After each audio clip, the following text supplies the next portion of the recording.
Antibody drug conjugates exploit a specific binding properties of monoclonal antibodies as a mechanism for selective delivery of cytotoxic agents to tumor cells. There are two major types of payloads which are there in antibody drug conjugates. One is an antimitotic payload like auristatin, like MMAE, and the other group is DNA binding payloads like PBD dimers. The antimitotic payloads bind to tubulin, resulting in cell cycle arrest and subsequent apoptosis. And they've been frequently associated with peripheral neuropathy. The DNA binding payloads induce double-stranded DNA breaks. So in regards to lymphoma, three ADCs, brentuximab vedotin, polatuzumab vedotin, and loncastuximab tesirine are currently FDA approved for the treatment of lymphomas. We'll talk about brentuximab first. It's the one which came in, which is the first one amongst the list. It is an anti-CD30 antibody and then MMAE payload. CD30 is primarily expressed in Reed-Sternberg cells in classic Hodgkin lymphoma, in anaplastic large cell lymphoma, and in subsets of DLBCL and peripheral T-cell lymphoma. Now, in a non-Hodgkin lymphoma, brentuximab vedotin in combination with chemotherapy has been approved for previously untreated systemic anaplastic large cell lymphoma and other CD30 expressing PTCLs. This approval was based on results of the Echelon-2 study, which randomized patients to brentuximab plus CHP versus CHOP, and there was a significant advantage in terms of both progression-free survival and overall survival with brentuximab CHP, which led to this being the standard of care compared to CHOP. In Hodgkin lymphoma, brentuximab vedotin is approved in frontline therapy of advanced Hodgkin lymphoma in combination with AVD based on data of the Echelon-1 study, which showed superiority in terms of progression-free survival over standard ABVD.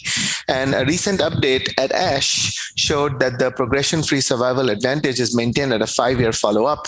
And long-term follow-up also showed similar rate of second malignancies when compared to ABVD.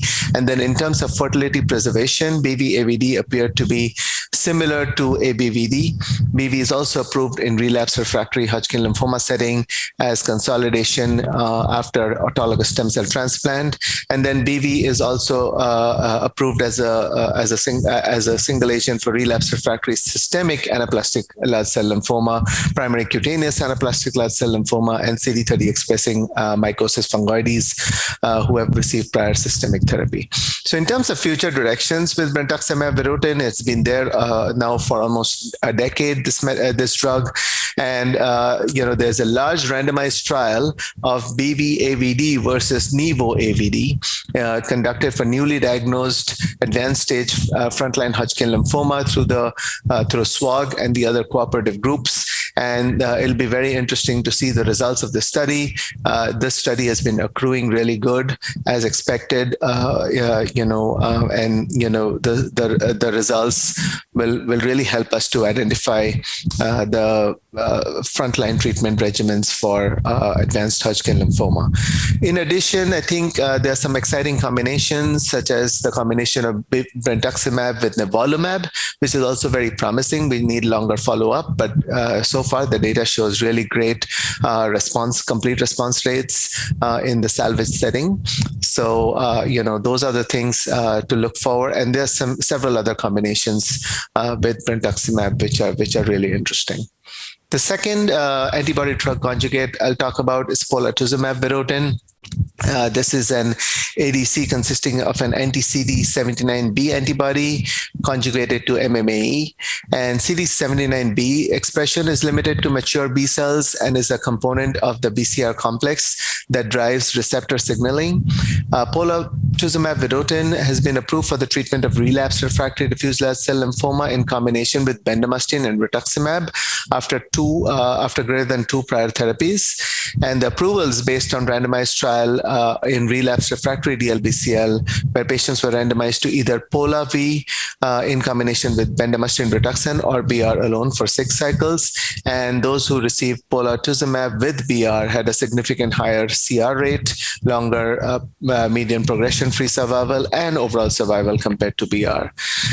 Due to the relapse, the activity in the relapsed refractory DLBCL in terms of future directions, a large randomized double-blinded placebo-controlled study, the POLARIX trial, randomized patients with newly diagnosed DLBCL to R-CHOP, which is the current standard, to Pola-V R-CHP.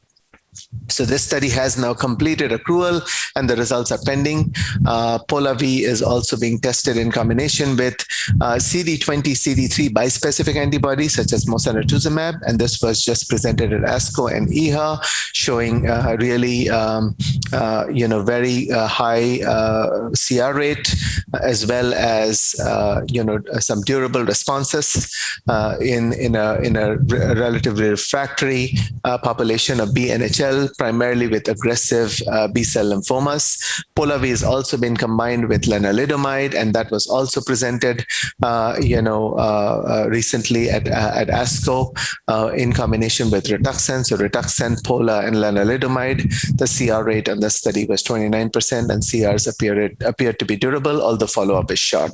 So a lot of interesting combinations with polatuzumab vedotin coming up, and this is a very promising drug in B-cell lymphoma. And the third one, which is the new kid in the block, is loncastuximab tesirine, which is a PBD dimer-based CD19 targeted ADC and is approved for the treatment of relapsed refractory DLBCL after 2 prior therapies.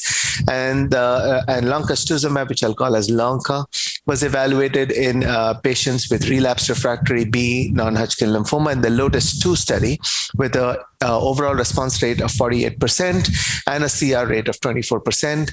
Adverse events with this included fatigue, neutropenia, thrombocytopenia, edema, liver abnormalities, especially GGT, which we actually don't land up measuring as a standard for many in our standard practice that much, but they did land up seeing GGT abnormalities, and then nausea, rash, and dyspnea. So at the ASCO meeting, a subgroup analysis of the LOTUS-2 study was presented, which showed that in heavily pretreated patients with aggressive B-cell lymphoma, durable responses were obtained. The median duration of response was 13.4 months, but for patients who achieved complete remission, the median duration of response was not reached. Interestingly, the median duration of response was longer for older patients, and the AEs were not any worse for older patients. So another promising antibody drug conjugate in B-cell non-Hodgkin lymphoma, and another CD19-based target.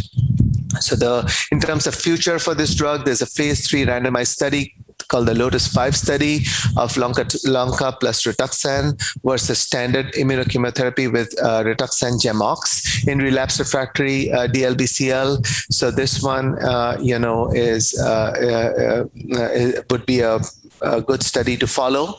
And then there are other studies being planned of using Lonca, comparing it with other chemotherapies or other existing therapies and seeing, what kind of results we get with Lonca. But again, I think another very promising ADC in lymphomas.